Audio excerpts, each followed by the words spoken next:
Hello everyone. So today we'll start doing the simulation part of the analog circuit laboratory. So the first experiment what we have is actually RC phase shift oscillator as well as Hartley oscillator. So since the theory concept is not done, I'll directly move to the second experiment. What we have is to simulate the narrow band pass filter and band reject filter. The main objective of this particular experiment is you have to understand the simulation of narrow band pass filter and narrow band reject filter. The aim of the experiment is to simulate both the filters, narrow band pass filter and narrow band reject filter. The equipment what you are going to use here is the software, that is PSpice software of OrCAD, Cadence. Coming to the theory part, you have already studied this in the module 5. What is actually a band pass filter? What are the different types of band pass filter and how the band pass filter is considered to be a wide band or a narrow band. Now we know a band pass filter usually has a pass band between two cutoff frequencies. We had taken it as FH and FL such that your higher frequency, that is FH, should be greater than FL. So any input frequencies outside this pass band will be attenuated. So it is a filter or a device that passes frequency within a certain range and rejects the frequencies outside this range. So the band pass is mainly between two cutoff frequencies. We had in theory as FH and FL as considered as F2 and F1. So F2 is greater than FH or F1, FH is greater than FL. So we know there are two different types of band pass filter. One is a wide band pass filter and one more is narrow band pass filter. Both the filters are mainly characterized based on the Q factor, or what we call it as a figure of merit. Now here, if the figure of merit, that is Q, is less than 10, then we call such filter as a wide band pass filter. Similarly, if the figure of merit is greater than 10, then we call it as a narrow band pass filter. When I say Q factor, it is nothing but it is a figure of merit, or it is inverse, or it is the inverse of fractional bandwidth. We know actually Q is equal to Fc divided by the bandwidth, or Fc divided by Fh minus Fl. So it is the inverse of fractional bandwidth. Now here, when we say an ideal band pass filter, it will have a flat pass band and will completely attenuate all the frequencies outside this pass band. So bandwidth is nothing but higher cutoff frequency, higher frequency of cutoff minus your lower cutoff frequency, that is bandwidth is equal to Fh minus Fl. That is an overall introduction to band pass. Coming to the band reject filter, we know it is actually a filter where we reject all the frequencies or certain frequencies which are not required. It is also called as a band elimination filter, band reject filter, or it is band stop filter. So here the frequencies are attenuated in the stop band while they are passed outside this band. So here also we have two different types, that is the wide band reject filter and narrow band reject filter. Again, the narrow band reject filter is called as your notch filter. Now when we say a notch filter means it is mainly used to reject a single frequency, or we have seen an example in the theory also. We have considered a 60 hertz problem of the power line frequency which is used in the power line and solved for one particular single frequency. Now this particular circuit is made up of a low pass as well as a high pass filter, just like your band pass filter, except that this time we connect the two filter sections in parallel with each other instead of the series. So sometimes it is desirable such that to make the circuit capable of selective filtering one frequency or range of frequencies out of the mix of different frequencies in the circuit. So a circuit designed to perform this particular frequency selection is called a filter circuit, or simply a filter. Now when we take this particular filter, mainly it is used in high frequency stereo systems where certain ranges of audio frequencies need to be amplified or it has to be suppressed for best sound qualities or the power efficiencies. So passband gain, as well as we have seen the notch filter where we see the rejection of single frequency. So we had used a twin T network along with a voltage follower. So moving on to the circuit. So the first one circuit what we have is a narrow bandpass filter. The narrow bandpass filter, the main idea or main aspect of this narrow bandpass filter is it is using a multiple feedback and it has only one single op-amp. When we compare it with other filter, this particular filter is unique in the following aspect. As I said you, it has two feedback paths. One is this feedback, one more is this feedback path. So this is the name of the filter is also a multiple feedback filter. And the op-amp what we use is in the inverting mode. So these are the two unique factors of this bandpass filter. Now we need to design this particular filter in the simulation part. Now the first we'll go to the procedure. So the procedure of this particular simulation is first you need to open the software that is OrCAD Capture CIS. There you have to open the file which is new project. So we'll start doing. So we have a Cadence software. Open Capture CIS Lite. So here the first procedure is you need to open the new project file. Wait until the window is getting opened. So this is a new project. Now give any project name, whichever you are comfortable. To give it as bandpass filter. And you need to save the videos, you need to save the experiment. Choose the path. See, I've choose it as I've given the file name as lab video and I've considered the path. Give it as OK. Now here also give OK. Wait until the window is getting opened.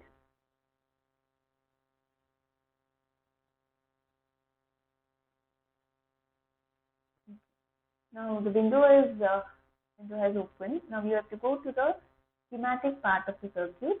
You can see here band pass filter. Go to schematic. Click on the page 1. Now we have got the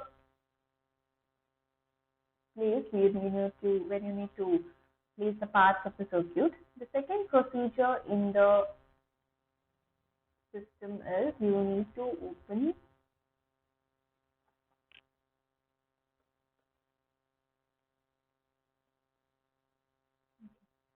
the second procedure. You have to place the part, that is you have to select the required components for the circuit to be designed from the library. So here go to the simulation. There is a tool called as place.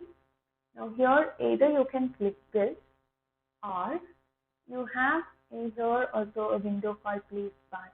You can click this also. Now the thing is you need to get an op-amp in the circuit. So click on this op-amp. Usually we go for LM741 when we do the experiment. So you can search here for LM741 op-amp. So this is LM741. Double click on this. Place it here like this. Then you need to give escape because only one op-amp we need. You can select the op-amp and give escape.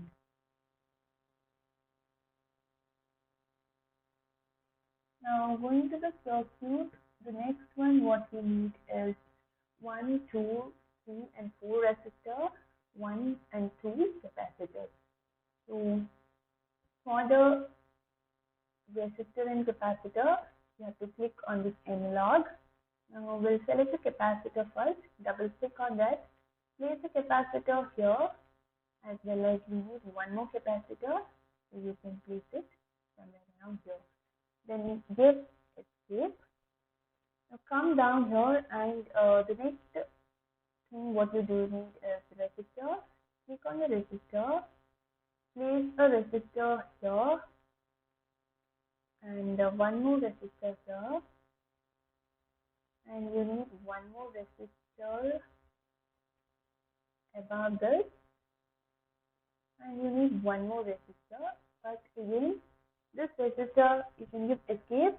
This resistor has to be rotated See, the easiest way of rotation is click on this, give Control R, or you can right click, go to rotate also. Okay. Now we need to connect this circuit. To connect it, there is a component called as wire here. Place wire. You give wire, or you can click W also from the keyboard. You connect it directly to pin number 3, and the connection has to be proper.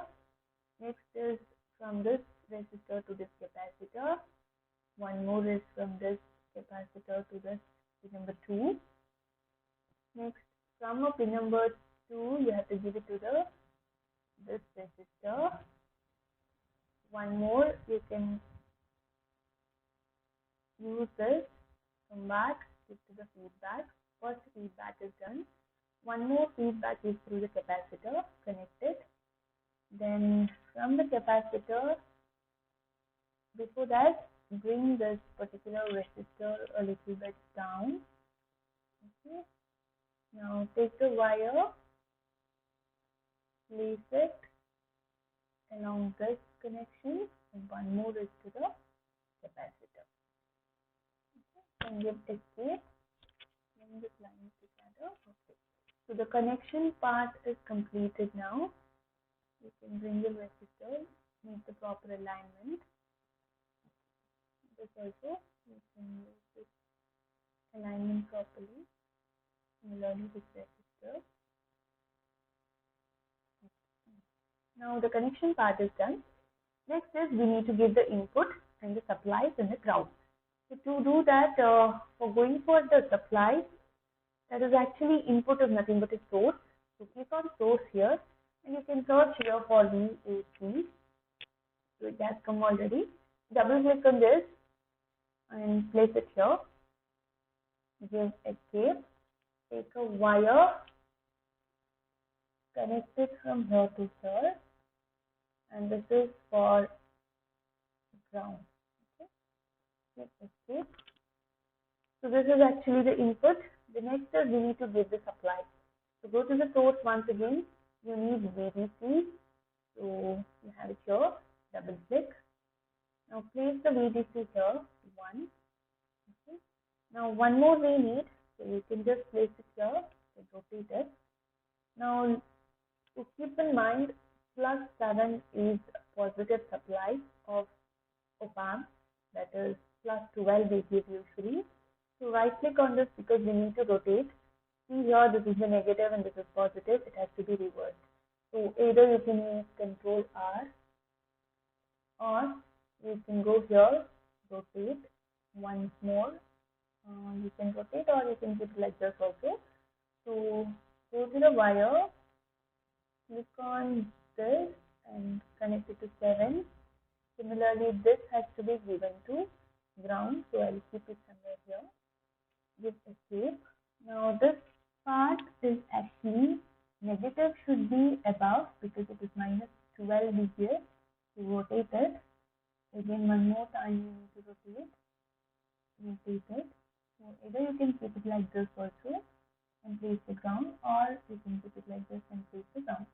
So take a wire. Now connect this. Sorry, that is 1. Okay. Here it is. Take a wire. Give it to 4th pin, and we need to give it a ground here. So bring this, depends how you actually design. If you keep the components far a little bit, you can make a proper design. I have taken it all together very much near, so it is making it in a congested way. So next is you need to provide the ground. So ground will be usually provided using okay. So now we need to connect the ground. So to connect the ground, we'll consider this. So here you have to take the 0 as the ground. Consider this and place it here. One ground here. One more we require here. Similarly, one to the supply. One more to this supply. One more to this resistor. Okay, so escape. Now we can, before connecting, we can change the parameter values. So the resistor value for here, it is 120 kilo ohm. Similarly, for this capacitor, it is 0.04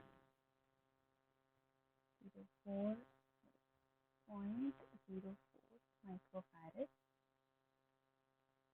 And to this resistor, it is 60 kilo. And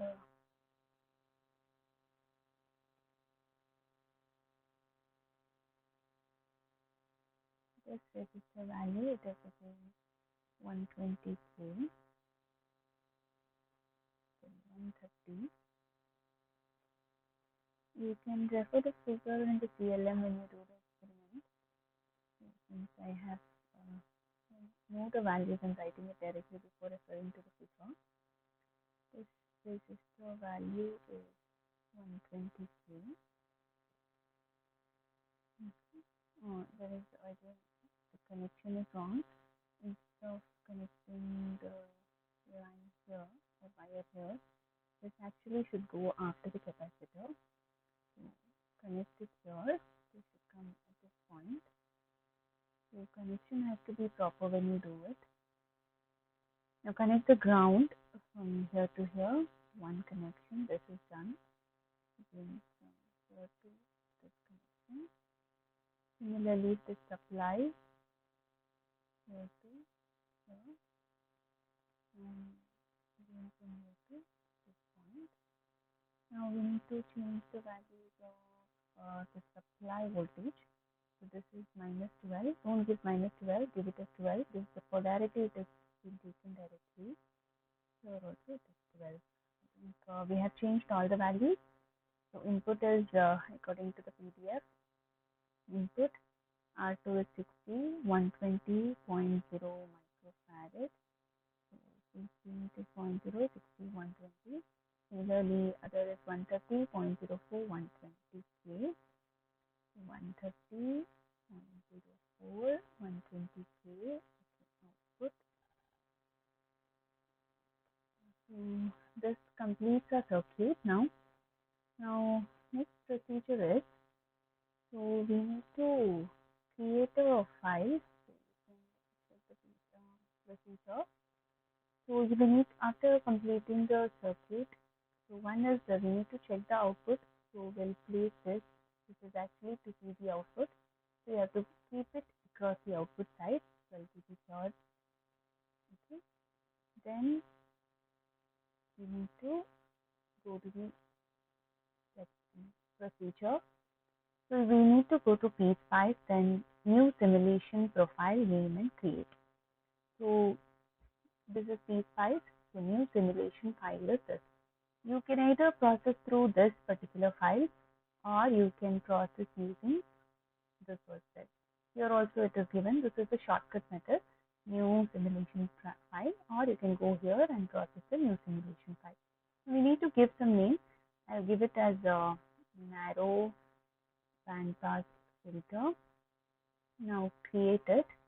After creating, you will get one file, that is your edit simulation file. Now here we need to do certain changes.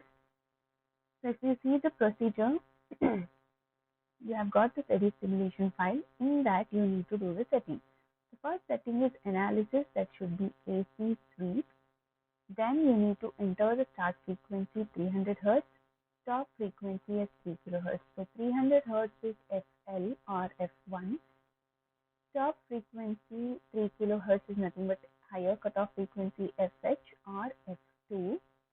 So here it means that from 300 to 3 kHz, your filter should pass the frequency. Rest all frequencies should be neglected or suppressed. So we need to select in terms of logarithmic as a beacon as 100. So we'll go to simulation file. Now here you need to take it as AC sweep. It is in logarithmic. And you need to enter the frequency. Start frequency is 300. End frequency is 3 kHz. Points are in decade. So you need to give it as 100. Then apply. Okay. So you have created and edited the simulation file. The next step is, after that, you need to, this is actually for band rejection, same procedure. PSpice, go to PSpice and run. So now you are going to PSpice. Either you can go here and run, or there is one more option here. Here also you can use the PSpice to run. To run the simulation file, check whether there is a connection problem. If you have connection problem, or if there is any error in the circuit, everything will be visible in this particular section. So you can check that also. You see here. So if your netlist have been run properly, then you will get a PSpice netlist generation complete. If error is that, this particular thing will not be getting. Now go here. So you need to keep, so this is not taken, that is, we need to place this output file. So take it, place it here to check the output. You can give escape. One more time you run it. So since it was not placed, the output was not formed. Now see the waveform. So whatever the exactly we have in the, according to the theory concept of your narrow bandpass filter. So we have taken it as 300 Hertz. This is 3.0 kilohertz. So the band what you have, the frequency is not wide. It is narrow. That is, at one particular point you are getting a frequency. That is exactly almost, you can place a marker and see, mark data point. So you can mark it here and check, or one particular point. One is this. So you can see the frequency.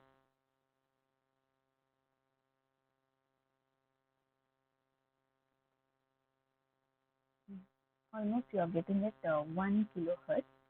So this is how you can also change the color of this particular traces. Here there are properties, trace information, as well as it will show you like how many traces are there, what is the maximum, what is the minimum point, all those. So check the procedure in the CLM. So you need to find out the output of this. So you are getting exactly the same. So bandpass filter we have designed for around 1.05 kilohertz. Practically we are taking it as 940 hertz, that is low frequency. Bandwidth will be designed for 110 hertz. So that is how you define it. So at this particular frequency, you have to keep the marker now. So this is actually the marker point. So if you trace the line in terms of the marker data point here, so you will get it as what is the exact frequency. So after you finish giving the edit simulation file, either you can go to PSpice and give run here, or else you can use the shortcut method what we have here, run PSpice, to run the simulation. So you will be getting a output waveform section window. So that will define your output waveform of the bandpass filter. So this is the output of the narrow bandpass filter.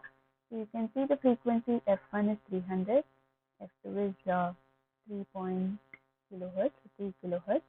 So this is the passband frequency which we were talking about. So at one particular frequency, that is, which we call it as a narrow frequency. So since this is not wide also, so the skew factor is greater than 10. So you'll be getting at one particular frequency. So it is nothing but a bandpass filter. So the narrow bandpass filter, you can take the 3 dB difference from the maximum point, and you can find out the lower cutoff frequency, higher cutoff frequency, find the bandwidth of this particular filter. So there is one more method also. The output is across this. So if you go to the window, see the output is across either R3 or across either capacitor. So you can go to add trace here. Suppose if you're not applying add trace B or C2, 2. That is this. P of T2, 2 is equal to the same what you're getting. Instead of just placing this and getting, you can go to add trays and places and you can also find the waveform. So this is how the output waveform of the bandpass filter. There also in the setting you can change the color of the waveform. So the result is, so whatever the filter you have designed, so you can see the same filter what we have got. The waveform was similar to this.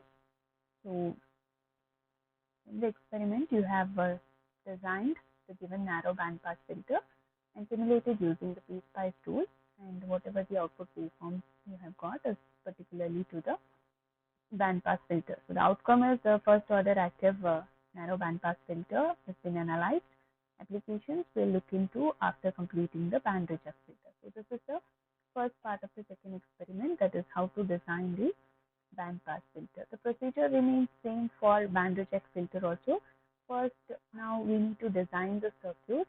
That means we need 3 op-amps.